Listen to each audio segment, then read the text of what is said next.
அனைவருக்கும் அன்பான வணக்கங்கள்.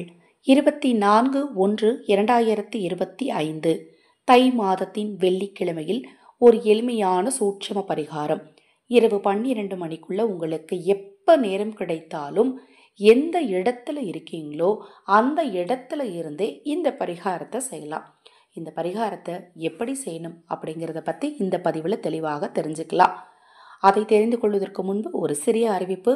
வருகிற தை அமாவாசை அன்று நீங்கள் தெரிந்தும் தெரியாமலும் செய்த பாவங்கள் நீங்க, கர்ம வினை தீர, ஆதரவற்ற ஏழை குழந்தைகளுக்கும் முதியவர்களுக்கும் உணவளிக்க விரும்பினால் 9344692042 இந்த வாட்ஸ்அப் எண்ணுக்கு தொடர்பு கொள்ளுங்க.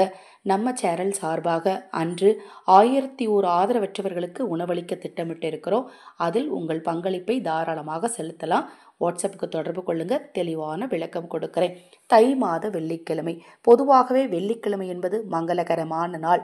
அதுவும் ஆடி தை இந்த 2 மாதத்திலுமே வரக்கூடிய வெள்ளிக்கிழமை என்பது மிகவும் சக்தி வாய்ந்த நாளாகவும் பிரபஞ்சத்தின் பேரருளை பெற்றுத்தரும் ஒரு சிறப்பு வாய்ந்த நாளாகவும் இருக்கு.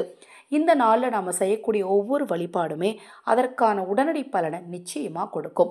இப்போ ஸ்க்ரீனில் தெரியுது பார்த்தீங்களா, சிவ வல்லபை வசி வசி, சிவ வல்லபை வசி வசி. இதை எப்படி சொல்லணும், கையில் என்ன பூசிக்கணும் அப்படிங்கிறத தெரிஞ்சுக்கலாம். மங்களகரமான நாள். மங்களம் அப்படின்ன உடனே நம்ம எல்லாருக்கும் ஞாபகம் வரக்கூடிய பொருள் என்ன அப்படின்னா மஞ்சள் தூள் தான். இந்த மஞ்சள் தூளை எடுத்து சிறிதளவு பன்னீர் ஊற்றி குழைத்துக்கோங்க.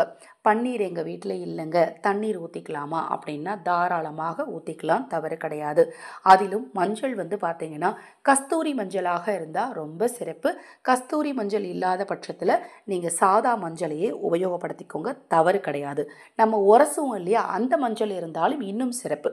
அந்த மஞ்சளை உரசி கொஞ்சமாக பன்னீர் ஊற்றி உரசி அதை கொஞ்சமாக கையில் எடுத்து உங்கள் 2 உள்ளங்கையிலையும் நன்றாக பூசி உங்களுடைய 2 உள்ளங்கையையும் பார்த்து வடக்கு திசையை நோக்கி அமர்ந்து நீங்கள் இருக்கிற இடத்துல இருந்தே, ஆஃபீஸில் இருந்தாலும் சரி, வீட்டில் இருந்தாலும் சரி, இல்லை நான் உறவினர் வீட்டுக்கு போயிருக்கேன், எங்கே இருந்தாலும் சரி, அங்கே இருந்து மனதார உங்கள் குலதெய்வத்தையும் மகாலட்சுமி தாயாரையும் வாராகியும் வேண்டிட்டு சிவ வல்லபை வசி வசிங்கிற வார்த்தையை எத்தனை முறை சொல்ல முடியோ அத்தனை முறை சொல்லுங்கள். ஆனால் பொறுமையாக சொல்லணும். சும்மா அவசர அவசரமாக சிவ வல்லபை வசி வசி, சிவ வல்லபை வசி வசி அப்படி சொல்லவே கூடாது. பொறுமையாக சொல்லணும். எந்த மந்திரம் நீங்கள் சொல்கிறதா இருந்தாலும் சரி, பொறுமையாக சொல்லும்போது தான் அந்த உச்சரிப்பானது இந்த பிரபஞ்சத்தோடு இணைந்து உங்கள் தேவைகளை உடனடியாக பூர்த்தி செய்து கொடுக்குங்க.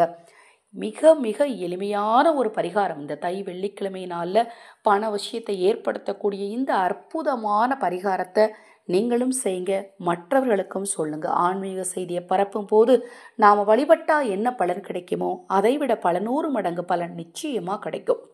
இது போன்ற எண்ணற்ற தகவல்களை தெரிந்து கொள்ள நமது சேனலை சப்ஸ்கிரைப் பண்ணிக்கோங்க. பக்கத்தில் இருக்கிற பெல் பட்டனை மறக்காமல் கிளிக் பண்ணிக்கோங்க. அனைவருக்கும் எனது அன்பு வணக்கங்களை கூறி இந்த பதிவை நிறைவு செய்து கொள்கிறேன். வாராகி தேவியின் அருள் உங்களுக்கும் உங்கள் குடும்பத்தாருக்கும் நிச்சயமாக கிடைக்கும். நல்லதே நடக்கும்.